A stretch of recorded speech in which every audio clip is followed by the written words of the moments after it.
Raw reading August 24th. Fresh raw manuscript. Let's see. The stranger patted John's arm. "Hey, buddy, got..." He moved his hand from arm to shoulder, placed it there, and gave a squeeze. The newsprint beneath the wool of his suit coat crinkled. John met the stranger's surprised stare, saw the man's mouth reshaping around new words as he sucked in air. John shook his head. Leave it alone. But the stranger had already begun to yell. "He's padded! He's a cheat! This fella's trying to swindle us out of a job!" A real town crier. He turned to better spread the news down the line. Men shifted out of place to cluster round, to see for themselves, and already the air they occupied had shifted from miserable boredom to agitated arousal. The crier turned toward John to shout past him on up the line, dispensing his news.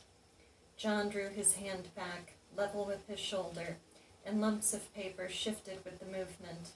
He rounded, launching his fist to the crier's jaw, catching it open around a vowel.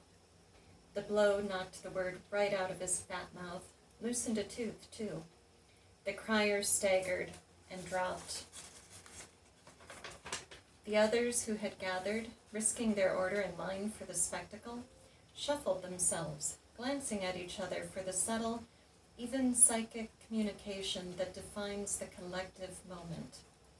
John looked round at them all, puffing up his chest, clenching his jaw. "Anybody else think I ain't man enough to shift a mattress?" Men's glances turned furtive, dropped to shoes, or twisted over shoulders. That settled it then. John tilted his head to the side. It gave a satisfying, audible crack. He sniffed and rolled his shoulders. A wad of yesterday's newspapers fell from his coat and landed next to the broken heel of his boot.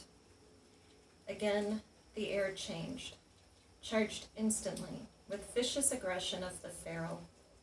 John had nowhere to run.